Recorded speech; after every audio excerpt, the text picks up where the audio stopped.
join me in welcoming CEO, lawyer, author, mother, wife, and genuine trailblazer, Reshma Saujani. Girls, who run the world? Girls, who run the world? Girls, who run the world? Girls, who run the world? Girls, who run this mother? So I hate to be standing between a woman and a glass of wine or a stiff drink. So I'm going to be succinct about how I believe that you should live your life with no filters. And so for me, it always begins with my journey. And I always say, first and foremost, I am the daughter of refugees. My family came to this country in 1973 from Uganda. My father was literally watching the television screen when Idi Amin came on and said that they had 90 days to leave the country. My mother was 8 months pregnant with my sister, and they were terrified. And they literally applied to every single country for refugee status, and they got rejection after rejection after rejection until they got a letter from the United States that said, congratulations, you've been accepted. And so my parents boarded a plane wearing shorts and T-shirts to Chicago, Illinois, because they had never heard about snow before. And they built a life for themselves.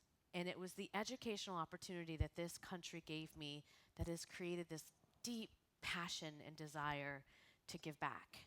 I went to Yale Law School after I applied 3 times, finally went to the dean's office and knocked on his door and basically made him let me in. Rejection is a huge part of my life. Graduated law school, $300,000 in student loan debt. I know a lot of people in this room know what I'm talking about.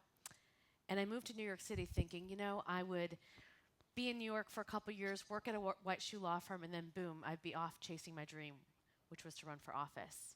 Well, 2 years turned into 10, and I found myself at age 33 in the fetal position. I hated my job. I was working at Fortress Investment Group in the CEO's office as an attorney and making some money, paying back some loans. The thought of buying an apartment was actually in the horizon, but I was miserable. I wasn't living the life that I knew or I felt that I was put on this earth to live. And I remember at that time, it was 2008, and I was watching my mentor, Hillary Clinton, give her concession speech in 2008 when she ran for president. And she had this line where she said, just because I failed doesn't mean you shouldn't try too. And I literally thought that she was speaking to me. And so the next day, I walked into my boss's office and I quit. And at age 33, I decided to run for United States Congress against an 18-year incumbent because I thought that that was a great idea. I had like a 1% chance of winning, a 100-page policy book, and a banging website, and that was it. I remember the first week I got $50,000 online from Indian aunties that were just so happy an Indian girl was running, right? My life was run by 22-year-olds. The first time I went on television was Chris Matthews, and he was so mean to me, and it was awful. But I was blissfully happy. It was the best 10 months of my life, and I swore I was going to win. I had the endorsement from the New York Daily News, the Wall Street Journal snapped pictures of me on election day. CNBC called it one of the hottest races in the country. And I remember on election day, my father was there. I was clutching his hand. We were in the victory party that never ended up happening, and we were just watching the television screen, and the little ticker was not going past 19%. I got 19% of the vote. I was humiliated. And as I went to bed that night, I was broke.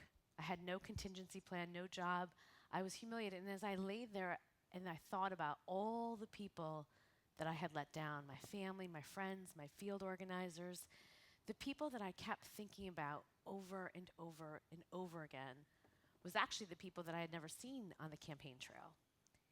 You see, when you run for office, I would visit a lot of schools, and I'd go into the robotics labs and their computer science classes, and I'd see hundreds of boys clamoring to be the next Steve Jobs or Mark Zuckerberg. And I thought to myself, where are the girls? Right? And this question of where are the girls started as a question and became my obsession. And as I dug into that, right, at a time where women are the majority in college, the majority in the labor force, where are we in the industry that is shaping our collective future, tech? As I dug into that question, I realized that we were actually once there, almost 30 years ago. In the 1980s, 37% of all computer science graduates were women. Today, that number is less than 18%. There is no other industry, I'm talking about manufacturing, welding, anything you think of that has had that decline of women. If you were to look at an original picture of Steve Jobs' Macintosh team, there were more women on that team than there are on any tech team today. And it didn't make sense to me. This is probably a good time for an important disclosure. I'm not a coder. I didn't major in computer science. I majored in poli-sci, speech communications. So I don't come to this issue because of my professional experience. And I don't come to this issue because I'm a woman. I don't care about gender parity for the sake of gender parity. The lack of women in technology matters for me because of who gets access to those jobs of the future. You know, as I started this conversation, I told you about how at my core, I'm the daughter of refugees. And when I was on the campaign trail and I would go to schools, there were some schools that had the robotics labs, but there were a lot of schools that had one computer in the basement of a church that 500 kids got access to. And so if we are going to really shape our collective future, it matters about who gets access to the jobs of the future. So the lack of women in tech, it doesn't just end in the classroom, it continues into our workforce. You know, there's 1.4 million jobs that are open in computing and tech. 29% of them are going to be filled by US graduates, and only 3% of that 1.4 million are going to be filled by women. We talk about STEM all the time, but 71% of those STEM jobs, they're in computer science. Again, the industry that has less than 18% of women in them. And when we think about what it takes, right, to go into a computer science job, well, it's helpful if you took computer science in college, but only or in high school. But only 1 out of 10 American schools offers computer science, and only 17% of all AP computer science test takers are girls. And Google did a study that 39% of girls say they're more likely to major in computer science if they took it in high school. So the numbers, they don't add up. And so when we look back, and people always ask me, well, what happened? What happened to this decline of women in technology? So when I look back 30 years ago, well, 30 years ago, when the personal computer came out, it was marketed towards boys. And you had the rise of weird science, Revenge of the Nerds. How many other old people are there in this room? Like me, right? You know what I'm talking about, right? Weird Science, Revenge of the Nerds. And today it's, you know, Silicon Alley on HBO. And this programmer, right? This dude in a hoodie sitting in a basement somewhere. He's drinking Red Bull and he hasn't showered and he's staring at a screen. And little girls look at them and they say, he doesn't look like me. I can't relate. You cannot be what you cannot see. And so culture has really led to this decline of women going into the field that is collectively going to shape our future. So in 2012, as someone who is not a coder, I started an organization called Girls Who Code. And I literally sat there for a year and a half. I did research. I was like, Girls Who Code, that's a great name. Went on GoDaddy.com. It was available. I bought it. Literally, I did not spend $1 million of market testing on what was the right way to get young girls into computer programming.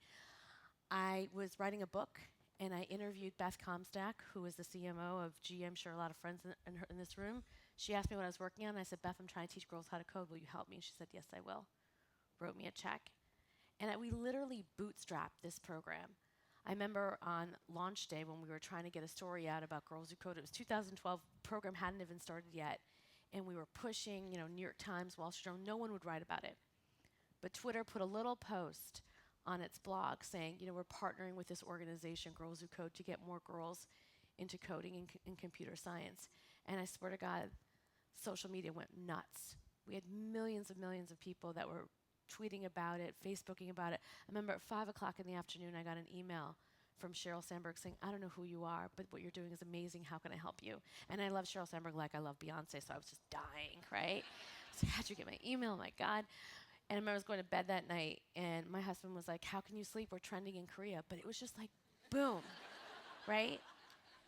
I had these really different experiences where in politics, I just never could get a break. But in Girls Who Code, it was like love and unicorns, right? Everybody was conspiring together to figure out how we can make this happen and how we can get girls access to computing and technology. So in 2012, we literally started with 20 girls in a conference room in New York City. And this year, cumulatively, we'll reach 40,000 girls in all 50 states in just 4 years. So the growth and the scale, thank you, has been tremendous. And so we do two things, kind of three things, but two things. One, we host what we call our summer immersion programs. So it's a 7-week intensive program for rising juniors and seniors in high school. And so 20 girls will, we have 7 programs here in Boston. 20 girls will go to Boston, go to Facebook's office and learn how to compute a program for 7 weeks. That 7-week program is almost like a half a semester of college. And they'll get introduced to role models and mentors, and they'll get computational thinking, so they'll learn algorithms and robotics and how to build a website. In the last 2 weeks, they will each build something that they think will change the world. We're running those programs this year in 78 different companies in 9 different cities. So about 1,700 girls will go through that program. We also have Girls Who Code clubs and after-school programs all across this country. They happen in homeless shelters.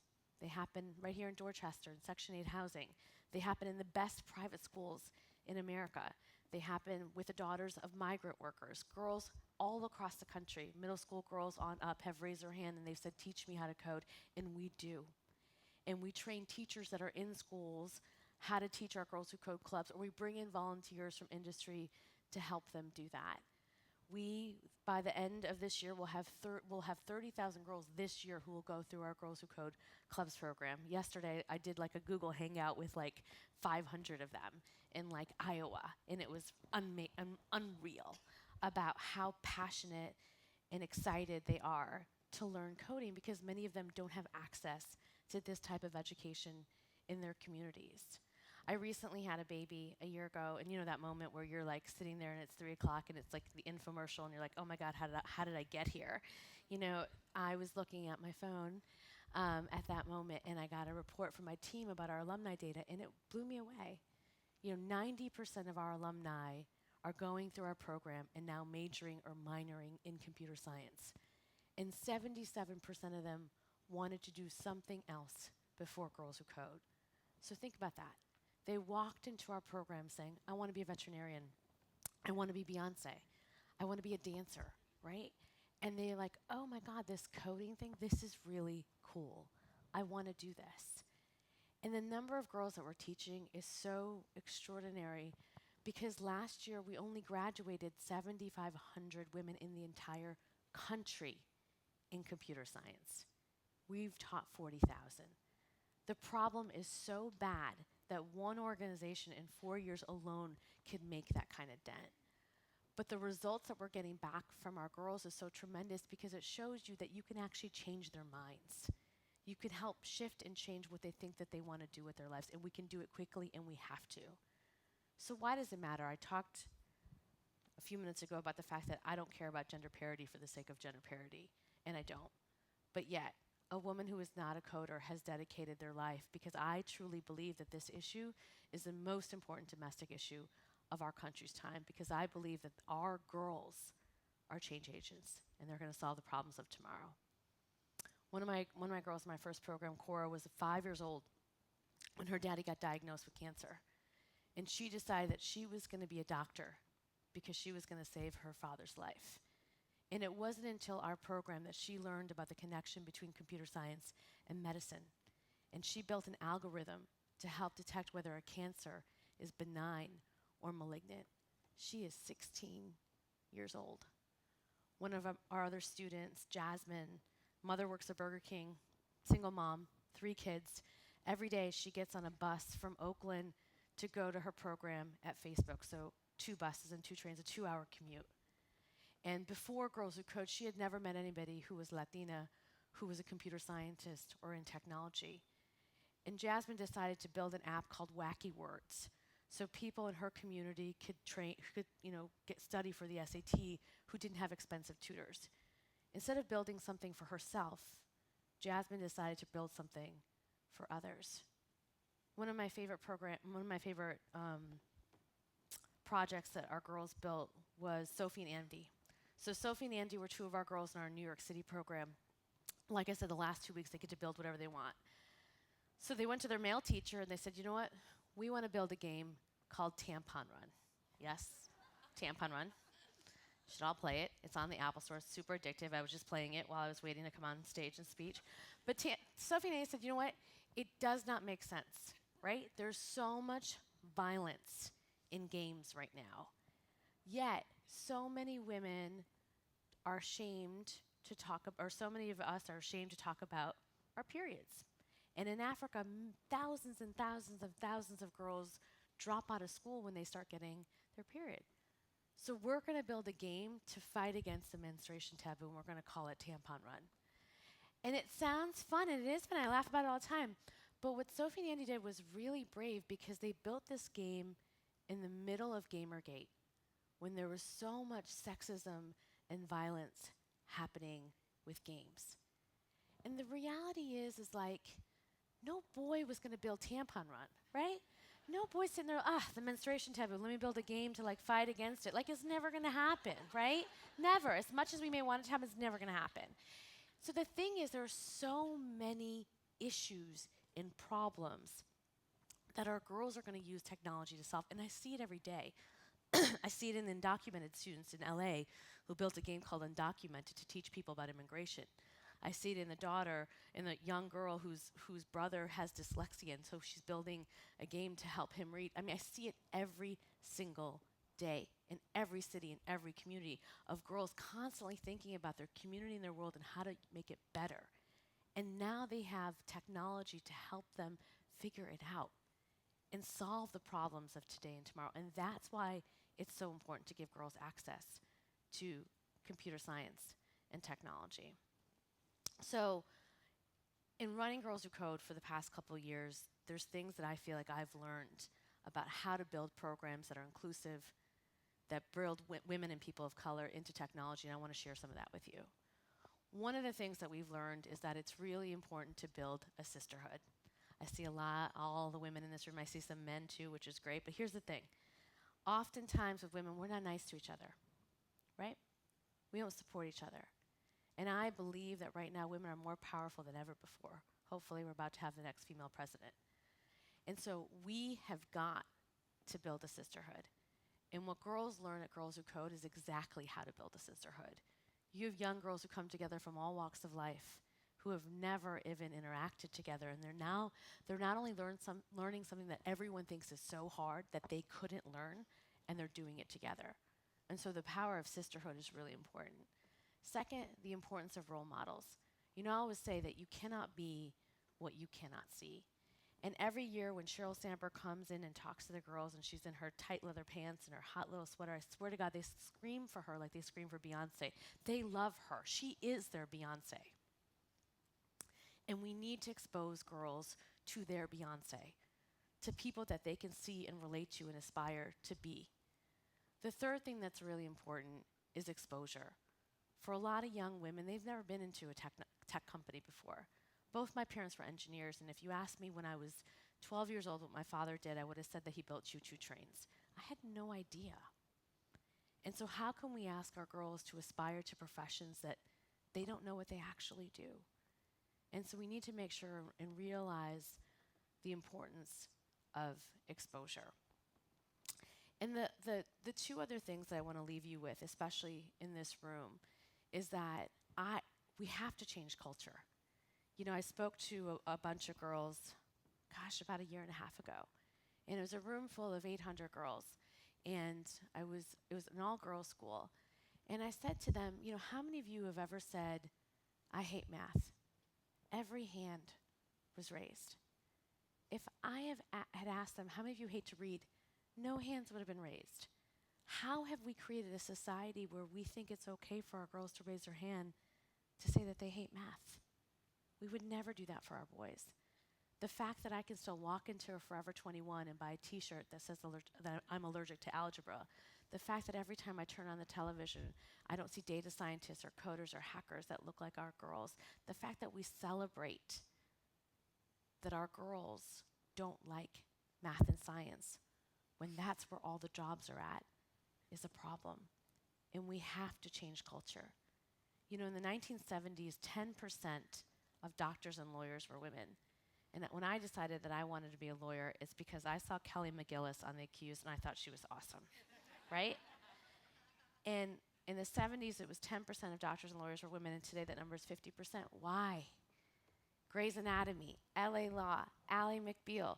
We were inundated with these hot, fabulous, smart women that were doctors and lawyers, and little girls said, me too. I can do that. You cannot be what you cannot see. And there are people who have in this room who have the power to change culture, and we got to do it. The other thing is policy. I almost died when I heard President Clinton in his last State of the Union. President Clinton, Freudian slip, not yet. When I heard President Obama mention the word coding 4 times in a State of the Union speech. When we started Girls Who Code 2012, people didn't even know what coding was. But we've really been able to change policy. We have to keep doing it. You know, England just made it mandatory for kids to learn how to code. You know, Mexico has the largest amount of female engineers in any OECD country. We are falling behind. India, China, Nigeria, Cuba, we are falling behind. Our kids are learning Microsoft Word when they should be learning HTML and Python and Ruby. And we need to make sure that we disrupt and change policy. The other thing I've learned, and I want to leave you with one thing, and about how we live our life with no filters, is I'm a big fan of failure. My life is about failure. I get rejected and I fail at things all the time. You know, Melissa read that wonderful bio, but in many ways that's not the truth of how I got to this stage. I've lost 2 elections. I've constantly get rejected from things. You know, my son peed on me this morning, and I was soaked in Honest wipes trying to get it out. I'm a mess. I am. I'm a mess. But here's the thing. I talk about the fact that I'm a mess because it's important for us to be authentic. And many times we come to events like this, and these amazing women stand up, and I sat in the audience, and I'm I could never do that. I'm a mess. They're not a mess. And I think the thing is we have to present our authentic selves. And that means sharing our failures and sharing our journeys, especially when we are in the throes of pain. So when I give these speeches and get these amazing opportunities to come and share, these are my failure parties. This is my failure party. I've invited all of you to participate in mine. And I hope when you go home, you will have one of your own. And that means inviting your friends, your colleagues, and sharing the things that you effed up on, the things that did not work, the times you did not succeed, the times where you felt like you were a mess, and share them with young women. I had the fortune of being able to do a talk at TED a couple of weeks ago. And the biggest thing that I feel I have learned in my work is that we have socialized our girls to be perfect, and we've socialized our boys to be brave. And when I look at every single leadership gap, it often stems from our socialization of being perfect, and we don't take risks, and we don't try, and we gravitate towards the things that we know we're going to be great at and good in, and we miss out on so much. And so that's what I want to leave you with. I gave you 1 minute and 20 before you can go get your next drink. So thank you.